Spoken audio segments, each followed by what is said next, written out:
Hello guys, mga palangga, good morning. Ito araw ng Sabado. Dahil wala akong pasok ngayon, early walking ako. Walk para pawisan. So andito ako ngayon sa Upper Changi Road. Yan, sa kaliwa ko is kalsada yan, highway. Tapos mga malalaking puno, kaya malamig. Sa kanan ko naman ito, puro puno. So malamig, mahangin, hindi ganong mainit, kaya matiwasay maglakad-lakad, papawisan mo lang paunti-unti. Ayan, papunta ako ng Changi Village ulit at doon ako magkakape. So ito lang, every Saturday pag wala akong pasok, pag yung time na minsan kasi pag Sabado may pasok ako, minsan naman wala, ay nagpalit-palit kami sa opisina eh. Pag wala akong pasok, ito naglalakad-lakad para pawisan. Then pag Sabado naman, yun na yung bike, mahaba-habang bike din pag Linggo, almost 110 km din yung tinatakbo kasama mga tropa. Yung sa kanan ko, so wala rin gaano sasakyan. Ito makita mo puro green, puno, walang kabahayan dito dahil ito ay vicinity na ng airport, kaya bawal na ang magpatayo ng mga building na matataas. So itong bakod na yan, vicinity ng airport to eh.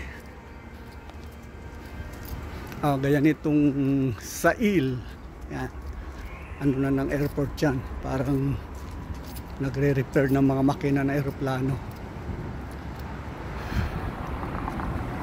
Yan, kita niyo yung gate na yan, bakod, punong kahoy, nara ito eh. Alam ko yung mga punong kahoy na ito, nara ito, kaso hindi nila alam yan na yung puno na yan mahalaga para sa furniture. Hindi nila alam yan.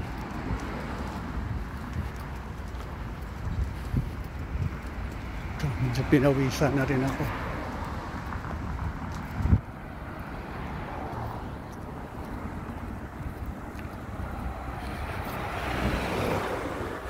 Yan, maraming motor nakaparada dahil dyan pinaka opisina nila yan dyan sa dinaanan ko kanina.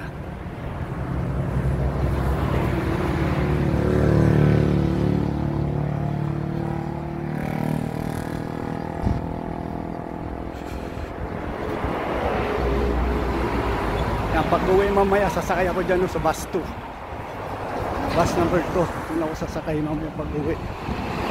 Hindi na pwedeng maglakad ulit pa uwi, pagod na, kaya sasakay na ako ng bus.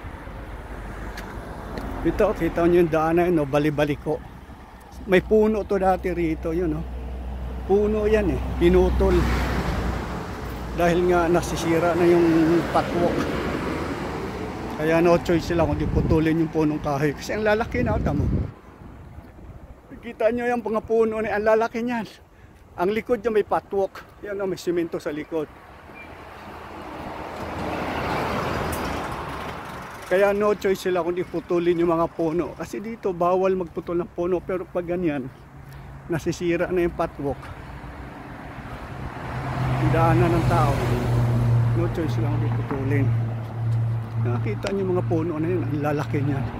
Siguro baka nag-iedad na ng mga 50 years or maybe 100 years.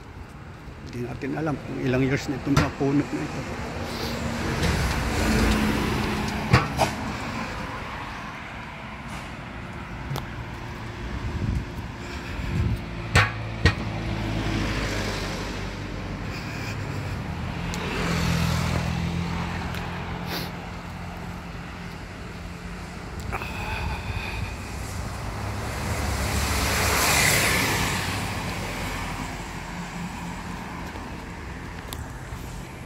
Yan, dito pakita ko sa inyo yung sa loob na yan, oh. Ano yan? Kulungan. Rehabilitation center nila yan sa mga kulong. yung mga nakukulong na malapit ng lalabas, diyan yan nila nilalagay. Yung may mga kasong light lang, tapos diyan nila nire-rehabilitate. Pag araw, pwede silang lumabas, pwede silang magtrabaho. But sa gabi, babalik sila pala, diyan sila matulog. Ganun. Yun yung mga malight lang na kaso.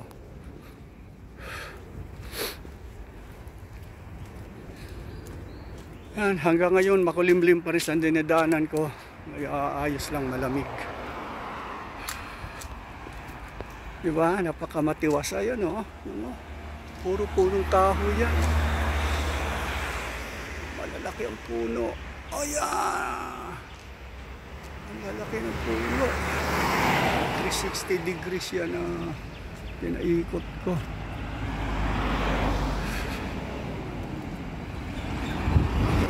Aya-aya pag maglakad ka.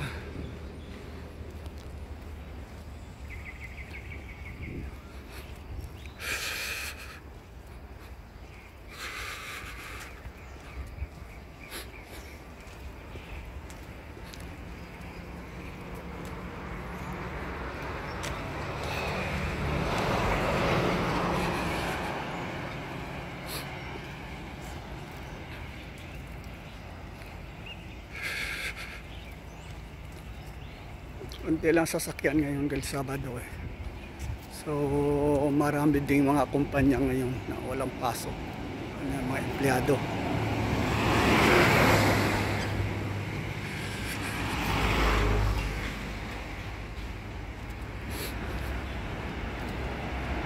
Yung nakikita nyo yung sa unahan na yan na mga silos na kulay dilaw, construction site dyan para sa panibago nilang LRT, MRT line na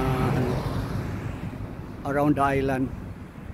So ano yan, interchange along Loyang Avenue. Yan, construction site yan para sa tunnel, interchange yan. Tapos nasa ilalim yung train dadaan, kaya may tunnel dyan sa ilalim. Kasalukuyang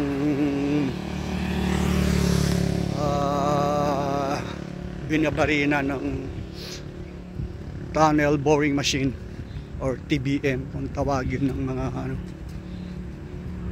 expert sa construction, TBM. Ayan, may kasalukuyang nasalubong akong cyclist.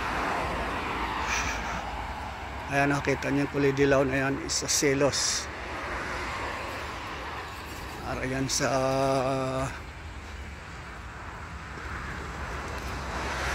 mixing ng konkreto or para sa board piling, chemical at tubig dyan siguro nilalagay. Yan.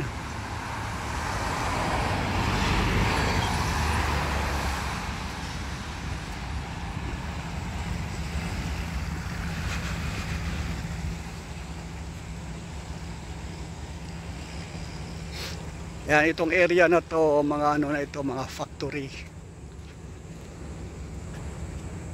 Ayan. Marami ng mga factory dito.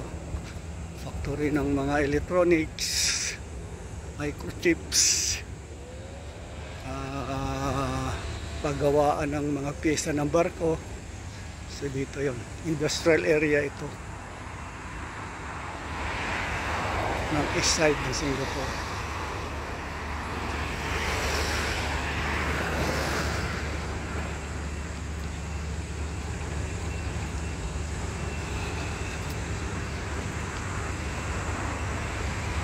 Okay, mga palangga,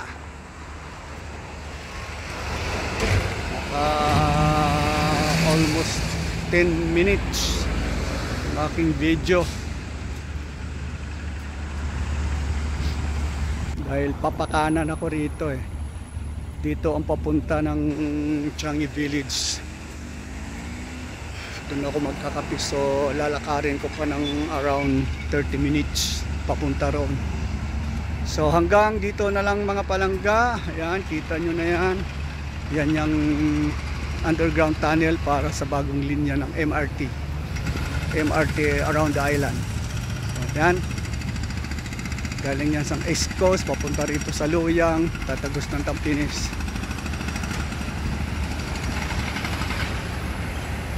Hanggang dito ng Palangga, 10 minutes na. Bye bye, see you again.